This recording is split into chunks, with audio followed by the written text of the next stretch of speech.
One of the things that business owners forget a lot is to prepare for their own retirement.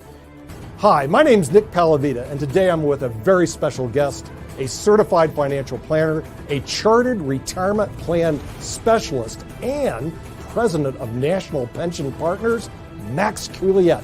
Max, tell me what you do at National Pension Partners. Well, Nick, we help successful small businesses and professionals put together retirement plans that provide them the maximum retirement benefits and big tax deductions at the same time. Well, how do you do this? Well, we get on an internet conferencing system with the client. We review their goals, what they want to accomplish, and then put together strategies to help them in implementing a retirement plan that benefits them, not everybody else. Well, that sounds really good, but how much does this cost? Well, it's really not bad because the first consultation is free. That allows us to go through and discover whether this strategy works for that business and for you as the business owner and helping you maximize your retirement. Well, Max, how do we get this free appointment? It's really pretty simple, Nick. You can either go to our website below or call us at 877-252-1692, and then we can set up a time with either myself, Nick, or one of our other retirement plan specialists, another CPA or advisor in the office to go over this with you and make sure it fits for you.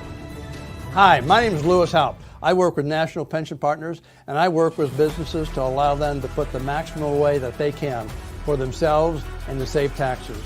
Hi, I'm Brad Coyle, and I'm the brokerage manager at National Pension Partners. We're always analyzing plan fund choices in order to ensure the participant's success. If you want more information on how we can help you and your business put more money away in a retirement plan than you ever thought possible, contact us at the website below or call us at 877-252-1692.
Well, hello, everybody. Welcome to Economics Monday. I'm going to be your host today, Nick Palavita. I'm back from vacation. And we have a very exciting panel. We'll be joined by the Honorable David M. Walker, the former Comptroller General of the United States, to discuss something very important, which is basically a $500 billion spending bill that's going through Congress right now. It looks like they've made a deal to spend about $500 billion of your money. And with that, we'd like to bring in some of our panelists. First of all, hailing from former Lieutenant Colonel of the U.S. Air Force, let's bring in the Honorable Chris Greco. Chris, welcome to the show. Yeah, we're going to look at spending money, especially spending your money. There was a backroom deal of all things done by a gentleman by the name of Chuck Schumer and a gentleman by the name of Joe Manchin. And according to the reports I get, that they met behind closed doors to, do this climate change bill and also the semiconductor bill. So we'll start with this. I don't know if you you're familiar with it. The semiconductor industry in the United States, of course, is under assault. And the thing is, the solution is to give them basically between tax credits, benefits, $250 billion to the semiconductor industry. Now that's your tax dollars going to work for the semiconductor industry.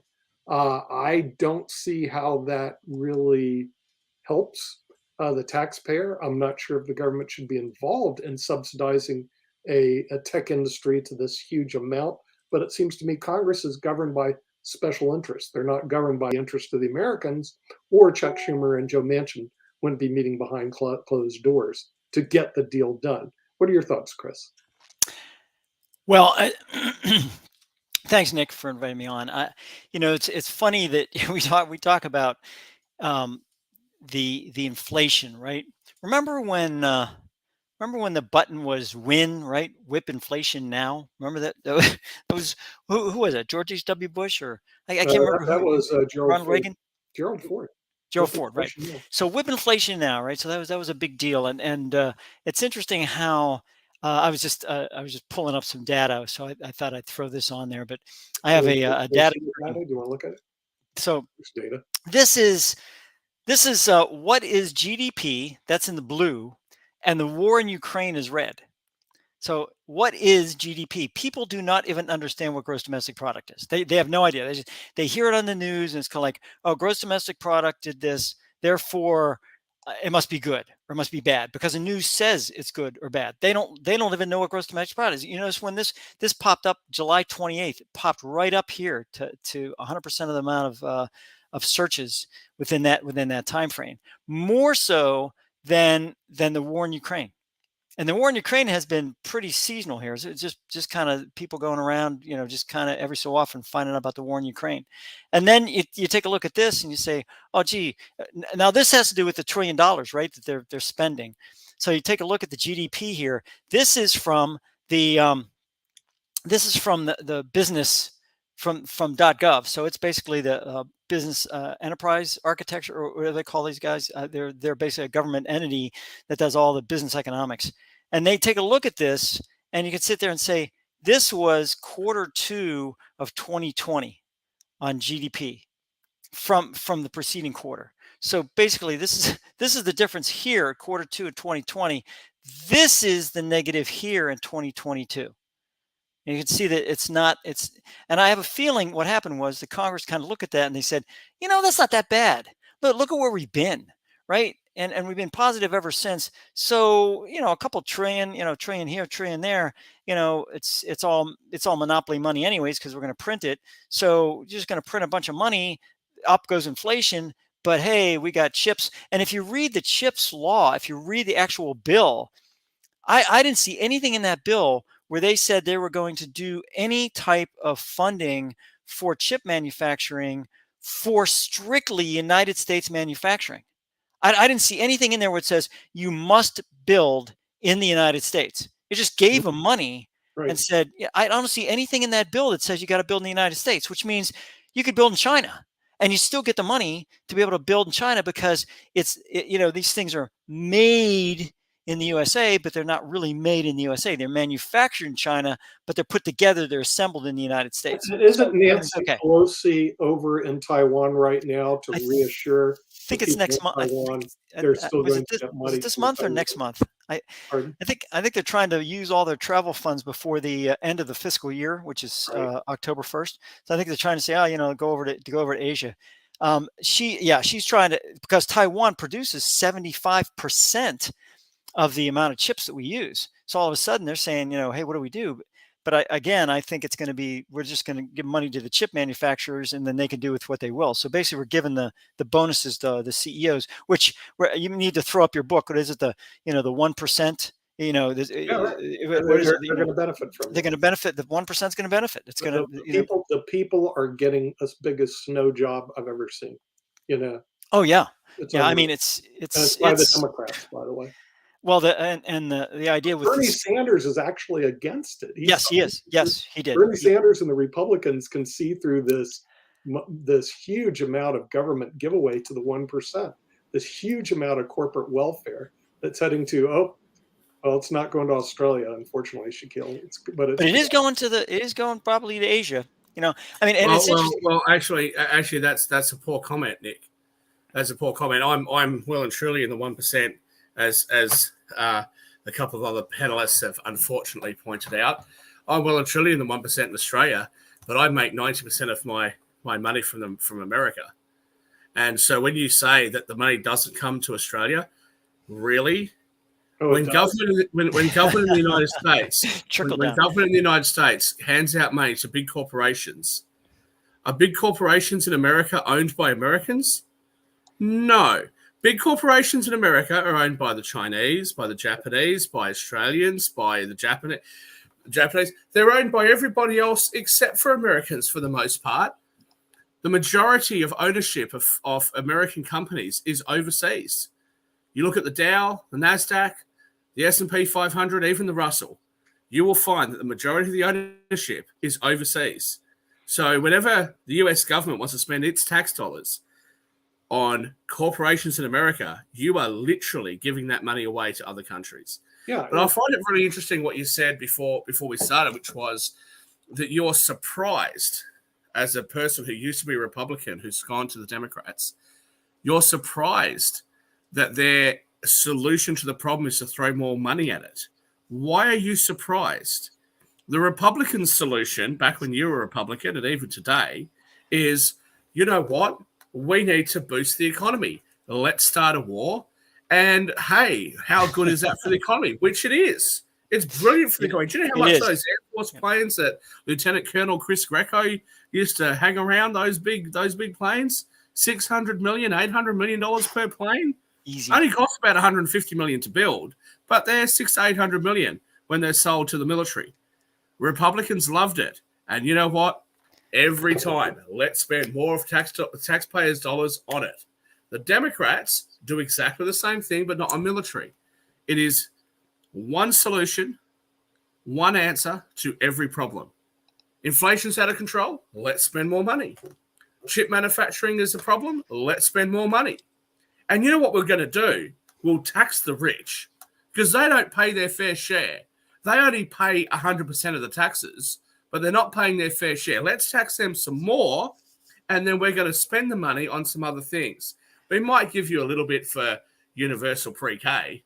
We might give you a little bit for your tree equity or whatever plan is in place at the moment, whatever the voters are sort of saying they want at the moment. But if we put $1 billion into, healthcare or student loan forgiveness, we'll put $10 billion into this other thing that you didn't vote for.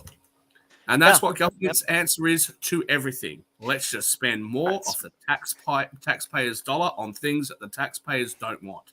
I call him President Buy Them, because that's exactly what he does. He buys the votes. He buys the, he does this, does that. I mean, and look what people are taking from it. Chris, so too were his Republican and Democrat predecessors. Yeah, I agree. I mean, because you got, it's not their money.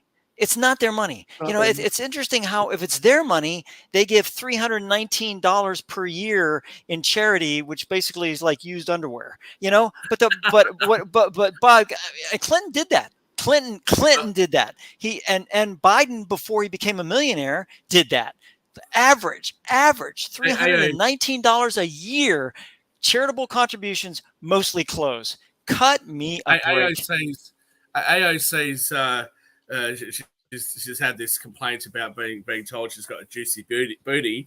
I'm sure that her knickers would get more than 319. Chris, but no, look, you're absolutely right. But here's the worst thing about it. This is the worst thing about it. If I was a financial advisor or any kind of advisor to Chris, and I said, look, Chris, you gave me X last year, and I've totally screwed up. In fact, I've given you the worst possible result I could give you. And the problem, Chris, is not that I didn't deliver, and it's not that I'm not competent.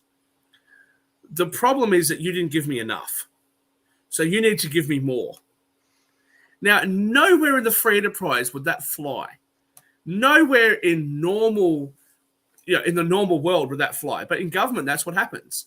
we had this plan, we've completely screwed it up, we haven't met our targets, and that means that we need more of your money. You are incentivized, if you're in government, not to meet your targets. Because if you don't meet your targets, the more money you waste, the more that you will get. The bigger your budget, the bigger your department. That is true. If you meet your targets and you're on budget, true. your budget will be reduced. That's right. Because if you meet your budget, I'll say, allocation. Yeah. Let's see if we can get you more efficient. Shaquille, people are going to watch your show. They're going to say, Shaquille doesn't know. I'm telling you from experience. That is exactly one time I saved $57,000 on my budget with the U.S. Air Force. I mean, it's a small pittance, right? $57,000. Look, $57,000. I went to the commander and I said, "Look, I saved $57,000." He goes, "Go spend it."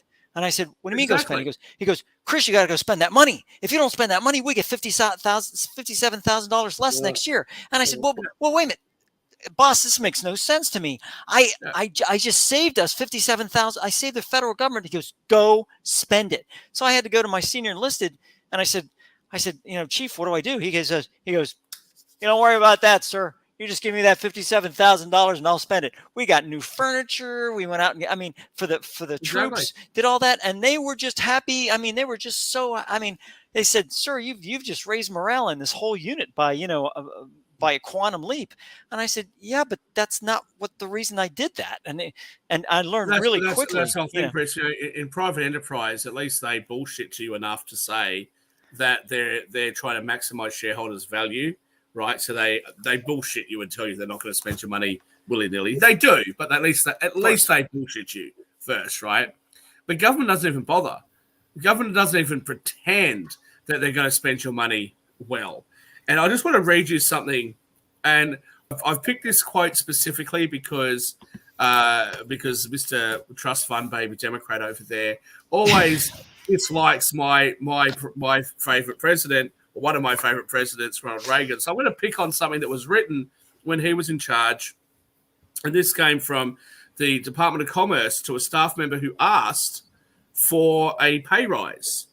And I just want everybody to just take a breath and reflect on how much bullshit is actually purveyed by government and government officials.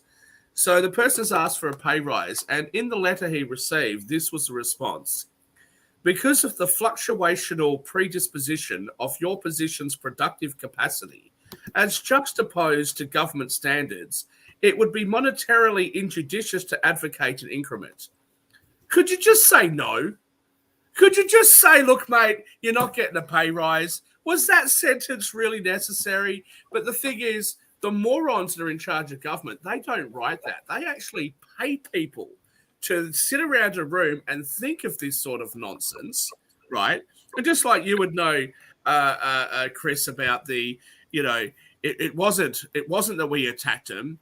It was a preemptive strike. It was preemptive defense. We didn't attack them first. All this sort of nonsense, right, that goes on. And all it's designed to do is to obfuscate the truth from the people who are left paying for it with their money, and also left paying for it with their lives. I think that what people need to do, and they'll never do it, is actually go to the congressional record. You can go to congress.gov. You can go to the congressional record and read what they talk about. Read what the congressional record says. It's like, oh my God. It's just really nutsy cuckoo. Repeal of the Marriage Act. There's so much bull crap going on here, and it all has to do with an old admiral used to tell me, crisis du jour, right? So whatever happens at that moment, that's what everyone focuses on. And then it's like a balloon squeezing thing where you have, you squeeze a balloon and a thing pops out. So you squeeze that down, another thing pops out, squeeze that down, another thing. So all you're doing is balloon squeezing. So there are a bunch of balloon squeezers in Congress, and that's all they do. And let me tell you something, the best Congress is a Congress that is gridlocked. People can go about their business. The minute that they start passing these laws, I'm telling you, from a federal government and a military perspective, it costs millions of dollars. millions, and if not billions of dollars to enact these laws. And a lot of people sit back and they go, oh, good, my law's been passed. Well, that's real nice, but now you've just cost the government, $3, $4, $5 billion because of that law. And most of it is administrative bullcrap.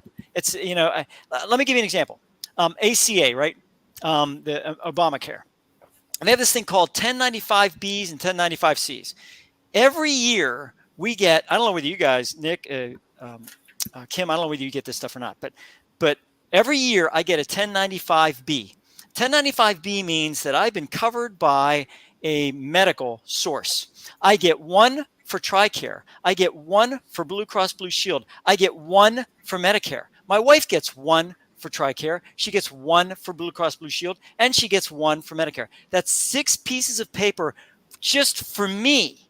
Okay. And I sit there and you know when they got rid of that requirement? 2 years ago. We still get those pieces of paper. That's 6. If there's 100 million, that's 600 million pieces of paper that have to be printed and sent. And it's a waste of time, and nobody has gotten rid of it because it's kind of like, well, we got rid of the requirement, but we now got rid of the administrative bullcrap that goes along with it. Now, Chris, I just want to say they didn't get rid of it. They didn't get rid of it, Chris. And I can testify to that because they made me file it this year. So we went and decided we weren't going to file it this year. And then they came back and said, oh, no, you have to file this document, period. So if you don't file it, they're going to kick or they'll come back and ask you for it even after you file it and got paid. So, or if you got your refund or whatever, they're going to come because they rejected mine. And I had a CPA, a good CPA. And he goes, we got to have that form. And I go, what? I thought we did away with that. So Don't think that that's over. It's not. So Kimberly said that her thing was rejected. I'm sure the government's word was, it was put away for enhanced assessment. There was some sort of bullshit term that was used. Now let's talk about that term bullshit for a second. Chris Greco uses the term bull crap. Now I know that you have all these government agencies that'll clamp down on you and all sorts of things, Chris, but I have it on good authority. And I know because I spent my first 18 months on all the shows here, never ever using the word shit.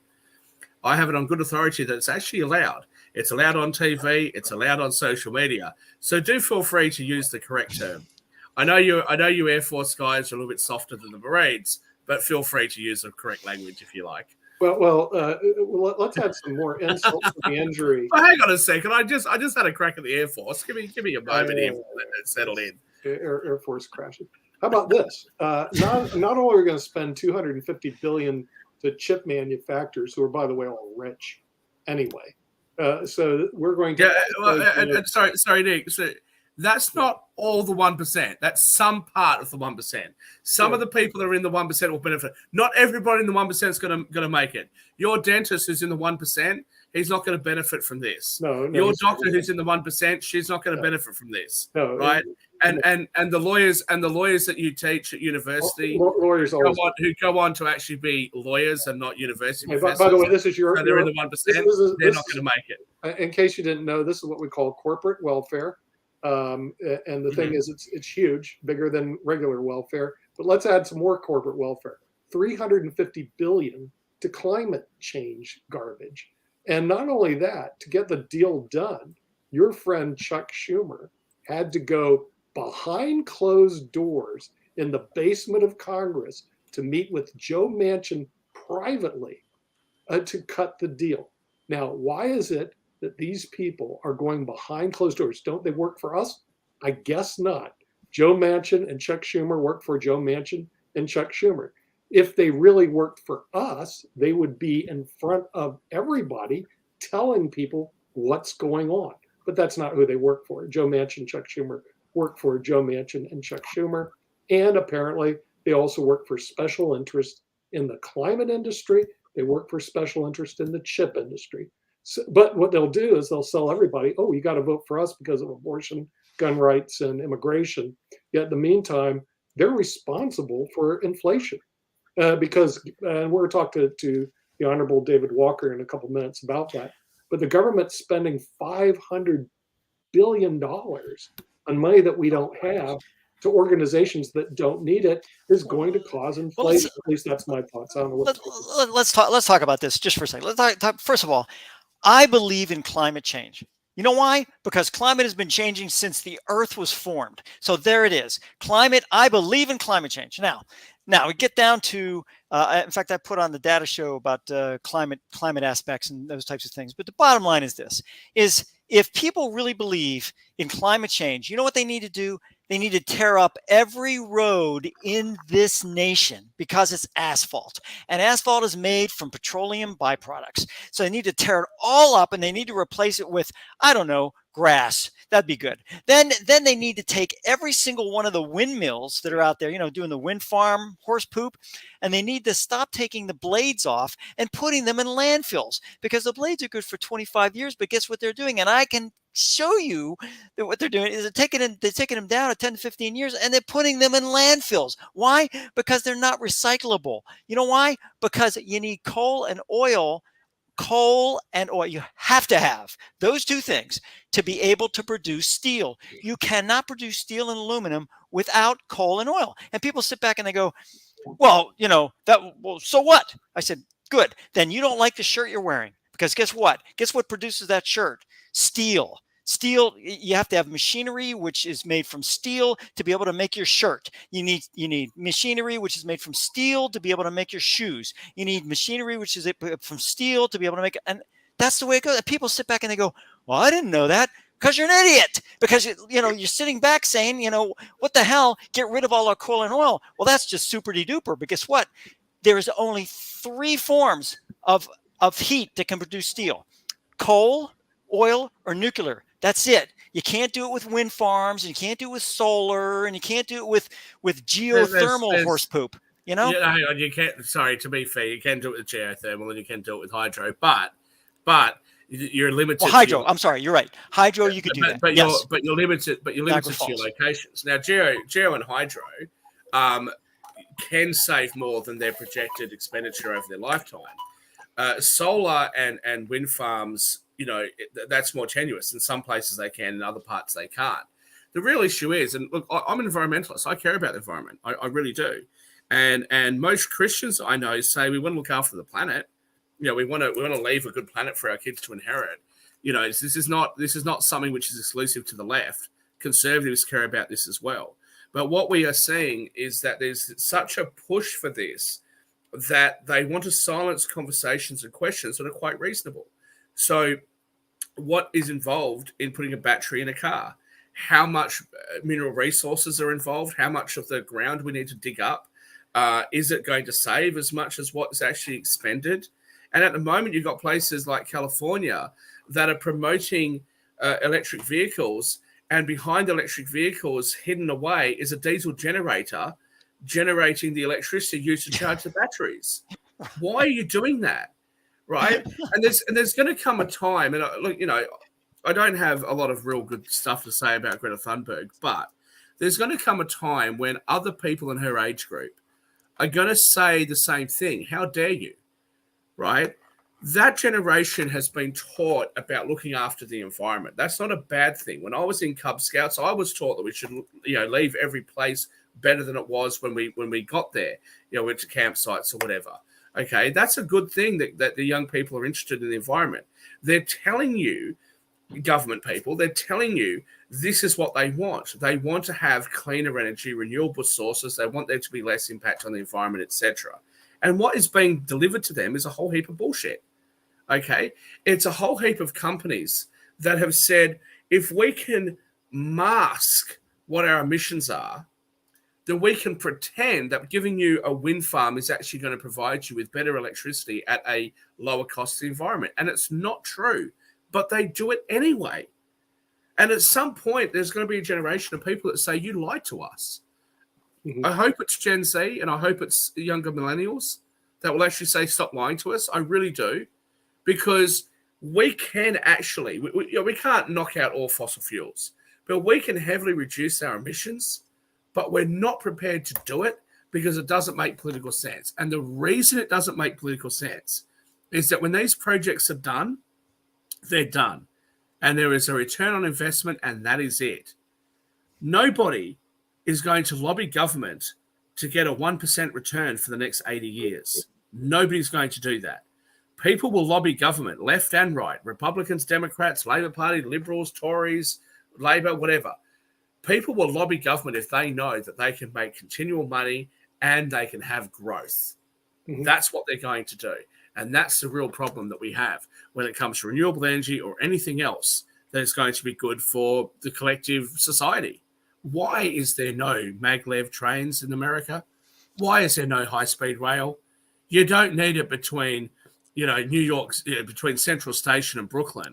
That's not what we're talking about, but between New York and Connecticut, between LA and Las Vegas, between LA and San Francisco and Sacramento. Why is it not built? What's the problem here? Well, everybody agrees that it should be there. Okay. The majority of the public are prepared to do it. There's been some issues in the UK in relation to privatising the railroads, but the taxpayers probably prepared to subsidise this. So why has it not been done? This has been discussed in America for the last 3 decades. Yep. Australia has one of the world's heaviest aviation channels between Sydney and Melbourne. They've been talking for the last 40 years about having a high-speed rail network between Sydney and Melbourne. Why is that not done yet? And it's exactly the same reason, because there's no money in it for private enterprise and big corporations to go in and lobby government. Now, that doesn't mean I'm a socialist. Definitely not. Definitely not. But holding government responsible in the same way that shareholders would hold their company directors responsible when they screw up is a pretty important thing. And that applies across Western countries.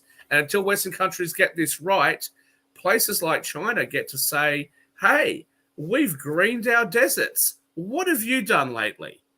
Well, what we're doing is we're bringing in that China, when it comes to green energy, has improved its green energy in leaps and bounds, while the rest of us sit there and stuff around like a bunch of idiots. We're bringing in the Honorable David M. Walker, the former Comptroller General of the United States, to weigh in on these issues.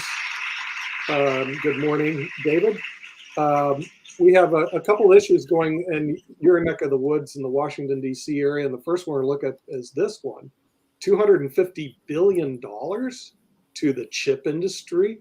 Now, will that have any effect on inflation? And what the heck are we doing giving the chip industry, a very wealthy industry, $250 billion? Well, maybe they didn't spend enough for inflation to come down. They didn't spend enough. Yeah. Well, first, that number is a lot higher than I recall the actual bill being. Yeah. But look, there's no question that we have a serious problem on the competitiveness front and on the supply chain front with regard to chips. We are over-reliant on China. And when I say China, I mean both mainland China as well as Taiwan with regard to chip manufacturing. And we have to take steps in order to increase domestic production. It's also one of the reasons why the resolution of the Taiwanese situation is of particular importance right now, because we haven't taken steps to be able to increase domestic production and deal with some related supply chain challenges. And therefore, if China was to decide that it was going to take control of Taiwan, it would have a devastating impact on us and many other countries, because Taiwan produces a significant majority of semiconductors in the world right now. Now, David, do you consider this to be a step? Do I consider this to be? Do you consider a subsidy to be a step? I consider it to be a step, but how it's designed and implemented, Shaquille, makes all the difference in the world, right? I mean, you just can't throw money at a problem. The question is, how is it going to be targeted? How is it going to be conditioned? And those are the areas that I need to get closer to, because government historically has not done a very good job of that. Well, Dave, can I just say to you, and I just top of my head at the moment, I forget the name of the program, but I actually came across it here in Australia over something that I was looking at. And there's a program in the United States where they don't actually subsidize you. What they do is they guarantee you that if you produce a certain product that is wanted or needed, they guarantee you that a certain amount of orders will be placed by government. So you can basically use that almost as a guarantee. You can borrow against it if you're going to produce said good. Now, there is a lot of things, not just chips. There's a lot of things that America and the rest of the world is reliant on in China. Let's take penicillin, for example. There is 4 manufacturers of penicillin in the world. There's a very small one in Austria. The other 3 are in China.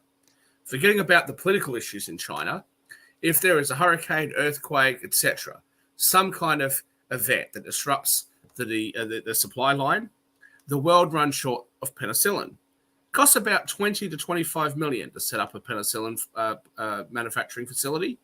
Why is there not one in every state in the United States? Why is there not one in Australia and the UK and etc.? Who knows? We don't have them. But I don't think that subsidizing is the right answer. That's just using taxpayers' dollars to subsidize something that other parts of government is disincentivizing private enterprise to do. Well, a couple of things. One, the reason that we don't have some of the things that we don't have is because we have no plan. And because on top of that, by just not having a plan and let everybody do their own thing, take, for example, the private sector. The private sector is going to go where they can end up having the lowest cost of production, okay? And where they can have the biggest market share. So what's happened here is that there was a tremendous amount of offshoring, a tremendous amount of increased reliance on foreign suppliers. And now we're seeing some of the consequences of that. Not just the consequences from an economic standpoint, but the consequences from a national security standpoint. We're also over-reliant on China from the standpoint of rare earth materials that are also particularly critical with regard to certain weapon systems, if you will. Look, I personally prefer the approach that you're talking about. In fact, the approach that you're talking about is the approach that frankly President Trump used in conjunction with the vaccines. He basically said, we will guarantee that we will buy a certain number of these, okay? And sure enough, we did. So my point is, we've got to do something to be able to increase our domestic production capability with regard to chips. This may or may not be the right way to do it, but it's passed already. And I think it's more productive that we talk about how can you make sure that we effectively implement this, and then to talk about issues that haven't passed yet. Like, for example, the Inflation Reduction Act, which is total false advertising. It's not the Inflation Reduction Act. Yeah, they employ a whole heap of people, as you would know, in government. I've read out some things that are referred to by in William Lutz's book Double Speak, which I highly recommend everyone reads. I hope we can get him on the show. They employ teams of people to reword things, to make them sound like the complete opposite of what they actually are. But Kimberly is one of the smartest people I've ever met. She's just incredibly clever, and some of the contacts that she knows, the people that she knows, and we've talked everything from space travel to everything else. If I ring Kimberly straight after this show and say, Kimberly, look, America needs some chips. Why don't you and I set up a company, Shaq and Kim's chip company? Are we going to get any of that money that they've just passed this bill? No, it's already going to these big companies like NVIDIA. And as I was saying, probably a little bit before you were watching the show today, who owns all of the companies in America? Americans? What are you kidding me? Because Nick sort of made a sort of joking comment. Well, the 1% in Australia like Shaquille wouldn't benefit from this. Well, I'm not going to benefit from that directly, although I do have some exposure to tech companies. But the reality is that the majority of US listed companies are owned by overseas interests, which is fair enough. It's an international, global economy. But these subsidies aren't being given to companies which is then have profits being passed on to Americans. This is taxing Americans in order to subsidize companies whose dividends are profits and capital gains, which are not taxed in America at all, are being given to owners that live outside of America. Am I missing something? Because that just doesn't make any sense. If I was in charge of a country, I don't think that's what I'd be wanting to do. Am I missing something? Well, I think capital gains are taxed, aren't they? No, Chris. I had capital gains. I got taxed. I got No, taxed no, 15%. You're in the United States. No. What I'm saying, Chris, Foreign is investors. you get capital gains tax in America. But if I own this is one of the reasons why I don't want to have a green card. I keep being offered them. I don't want one because I don't live in the United States. If I buy $1 million worth of shares and sell them for $1.2 million in a week's time from now, that $200,000 or $100,000 gain, whatever it is, I don't pay tax in America on that. I pay tax in my home country. Right. Depending on where I am. For example, if I'm back in the UK and I'm a non-domiciled tax resident, I don't pay any tax at all on that. How does that benefit Americans? Right. So if you're going to take, I'm not going to complain, but if you're going to take tax dollars from middle-class working Americans to subsidize a company whose profits, both dividends and capital gains if the share price goes up, is going to go to foreigners like me, why are you doing that?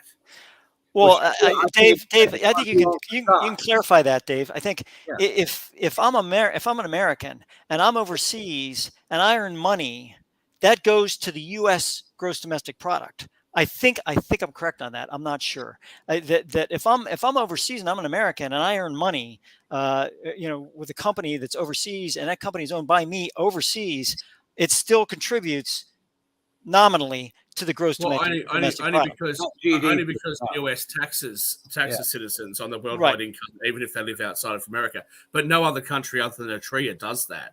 So no other country counts it.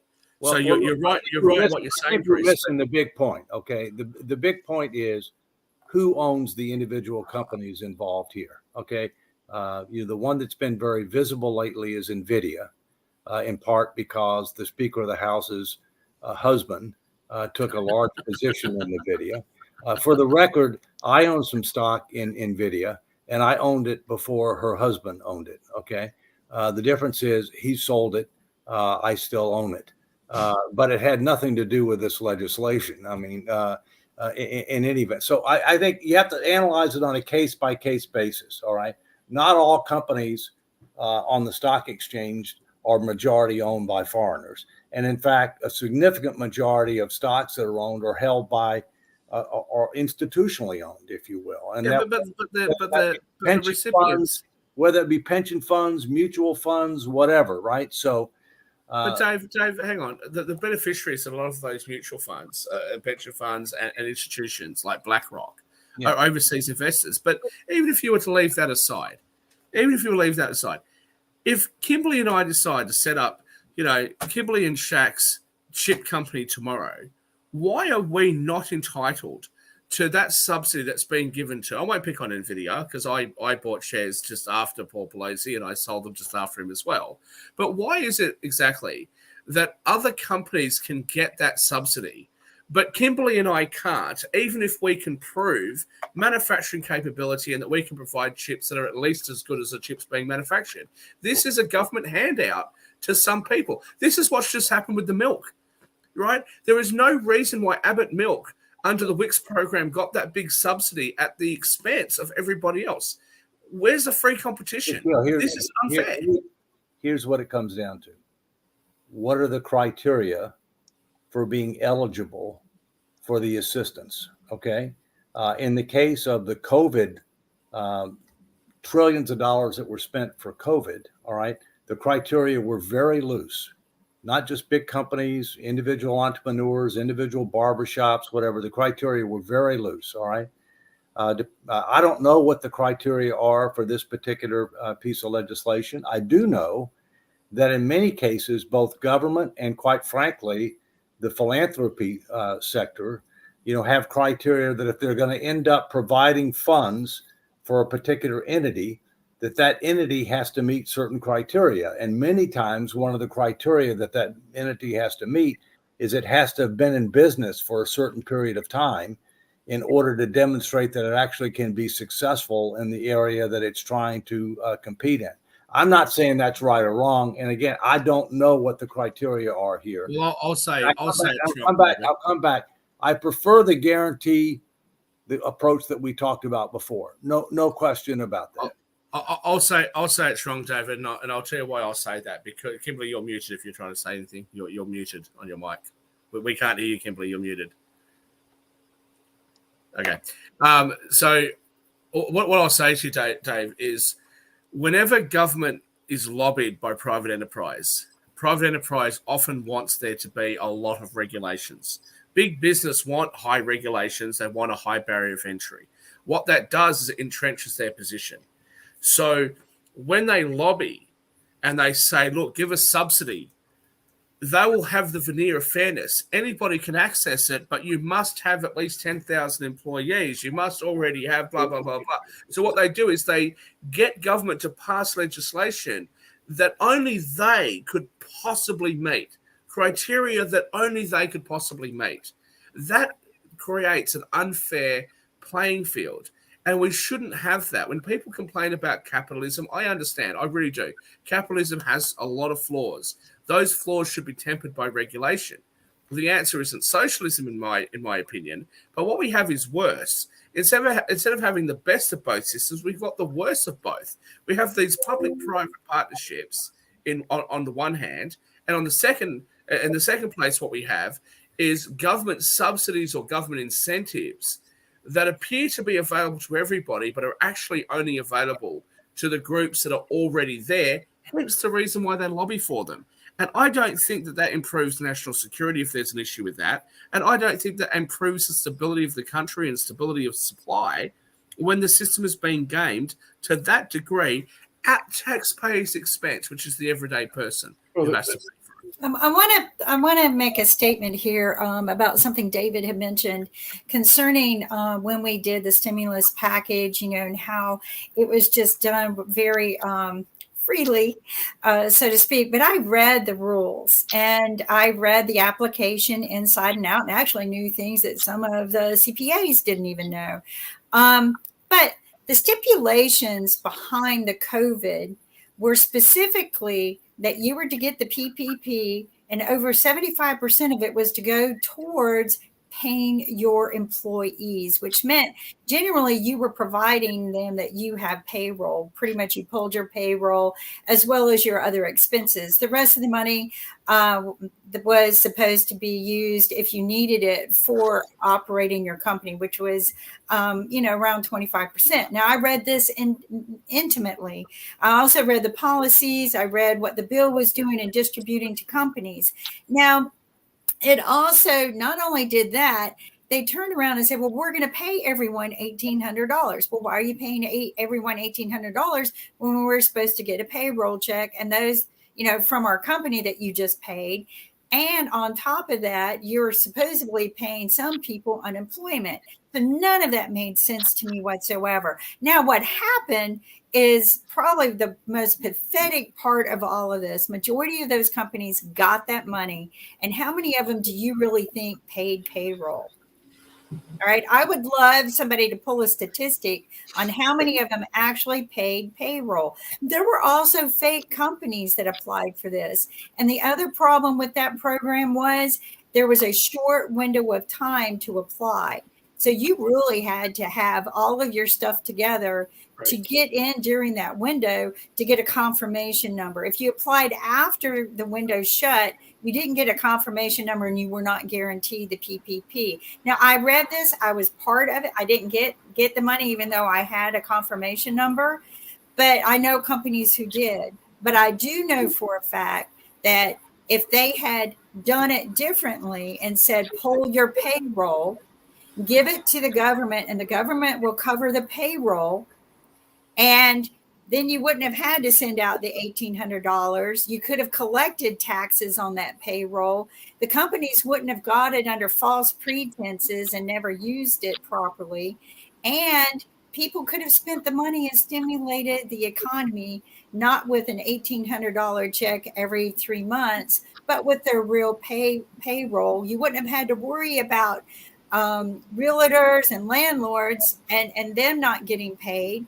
But that would have been the real way to do it, because we had to pull our payroll anyway to apply for it. We had to. Well, and can you imagine a politician? None of the big companies paid their employees. None of them. Can you imagine a politician coming out and giving the speech that you just gave? I watched from Australia while It's the people in the truth, United though. States. I've got the notes. Yeah, but could you imagine a politician saying that and advocating for that? I watch from here in Australia as even left-wing media groups like CNN said, why are we giving $1,000 to everybody? The very wealthy are saying they don't need it. They're not struggling. Why are they getting it? They're actually happy to say, don't give it to us, right? I won't name the person, but I'm sure you can guess. An American friend of mine here in Australia received a check because he was born in America. He'd never lived there, but he was born there. He received a check, and he showed me the check, and he went, I don't understand, right? That's what I'm saying. We didn't have to do it that way. No politician would jump up and say that because they don't want to lose votes. And that's the problem. We have a political system in across the Westworld. We're not picking on America. We have a political system where the politicians just don't care. The politicians only care about winning the next election, and that's it. And Trump's administration didn't care about the Americans. They cared about their popularity. No administration has, to be fair, have they? No. Do you think Biden cares anything more than his popularity? Did Obama, did Reagan, did Bush, did Clinton? They're all exactly the same. We need to get to something more productive here, okay? Right, but getting back to this, we are being more due diligent, right? There's huge waste, fraud, and abuse in the COVID area. And the Congress has done a lousy job, and the accountability community has done a lousy job. I've never seen as much as in that area. Okay. And by the way, I will say that again, it was not properly designed. It was not effectively implemented. It was not adequately overseen with regard to accountability and members of Congress. I have members of Congress come to me and show me how they got checks. But let's transition, if we can, Nick. Can I just ask you a quick question here? As the former Comptroller General of the United States, who obviously oversaw, an enormous amount of money, when you heard about COVID, the amount of power that government would gain, and the amount of money that was on the table, were you expecting anything other than what you've just observed and described? Well, as you know, in chapter 2 of my book, I talk about COVID and COVID being lessons learned and a lot of things of what you shouldn't do rather than what you should do. And one example that I gave is that Congress, in an effort to try to show that they were concerned about trying to make sure that there wasn't too much waste, fraud, or abuse. You're going to have some. It's a matter of how much, right? They created a congressional oversight commission. But guess what? They never appointed a chair. They never appointed all the members. They never funded it. So it's a sham. And that's why I want to transition. That's why I want to transition to the Inflation Reduction Act, which is a sham. Okay. And the reason that Americans have such a low opinion of not just the Congress, but government in general, is because they come up with these things that sound so great, but in reality, they don't do what they say they do, and in some cases do exactly the opposite of what they say they're going to do. Because David, I was a little bit insulted with the $250 billion to the chip industry, but right behind it is this $350 billion to climate. Now, just adding these up, we're looking at $500 billion. We're looking at like half the entire economy of Australia in a year being spent on two bills. Third, not a half, third of our economy. Thank you. But we're 350 billion, 250 billion. You're not chalk and chop liquor here. You're talking about serious money. Let me give you just a few preliminary thoughts, okay? Because this legislation obviously is supposed to be considered later this week. We don't know whether it's going to pass in the Senate or not. It is different from what passed in the House. So therefore, it would have to be taken up by the House again in September. House is on 5-week break. Okay, so it's been a lot of hard work. It's been a lot of hard work for them. It's been tough. They need a break. They can't handle the hot weather in Washington in August. But anyway, so here's my point. They can't handle their hot air. Well, the hot air emanates from Washington. But in any event, here's my point. Inflation Reduction Act. Okay. Even the Penn-Wharton economic model says that the bill as proposed would increase inflationary pressures through 2024 and would basically have no long-term impact on inflationary pressures over the 10-year period of time. The numbers they're talking about 10-year. Secondly, they want to increase corporate taxes. All right. Well, corporations will end up increasing prices to the extent that they can in order to maintain a return. Well, who ends up paying those prices? It's called the consumer. That's called inflation. I don't have a problem with the tax and carried interest. I don't think that's going to have much of an inflationary impact at all. Excuse me. I don't think it's going to have much of an inflationary impact at all. Negotiating prescription drug prices, frankly, I've been for that for years. Okay. That's not going to be inflationary. The ACA subsidies extension, that's inflationary. The clean energy subsidies, that's inflationary. And the IRS enforcement, hiring thousands and thousands of more IRS enforcement agents, they way overstate how much money you're going to get from that. Okay. The IRS is so outgunned. All right. And their whistleblower program has been totally eviscerated. I mean, I know people that have gone to the IRS with legitimate claims as whistleblowers that could have achieved billions of dollars, and the IRS doesn't pursue those claims because of some of the people in power who are engaged in these activities and not wanting that to be made public. And so bottom line is the spending's real. The revenues are way overstated. It won't reduce inflation. It will drive short-term inflation.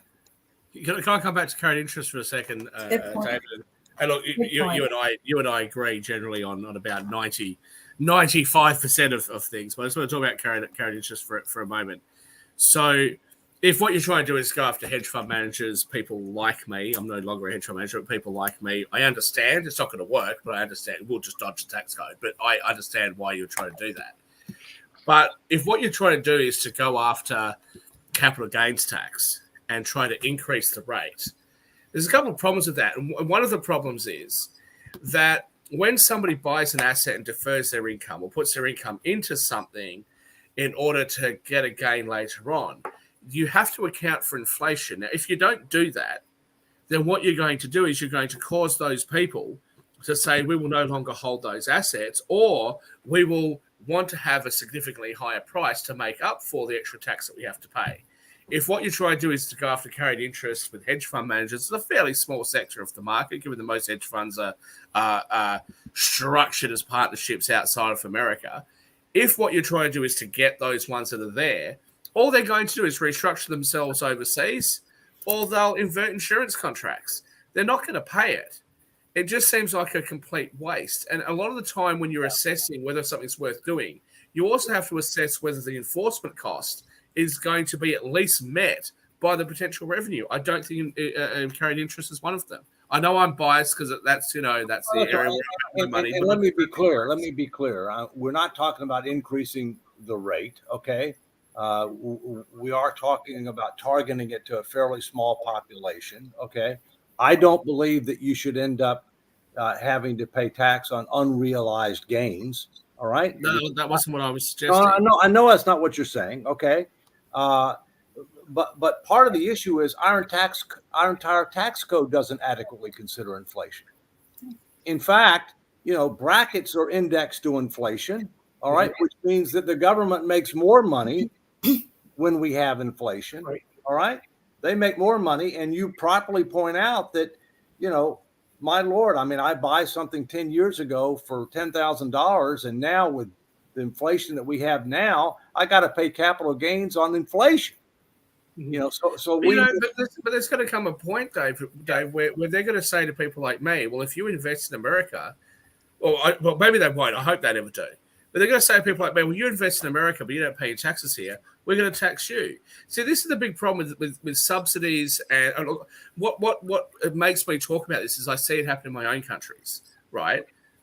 Whatever you do in America, no matter how, if you guys increase your tax rates to 80, 90%, that's a bonanza for me. Because what's going to happen is American investors are going to push those prices up. But I'm not taxable in America. It's a free, open market. America is the freest and most open.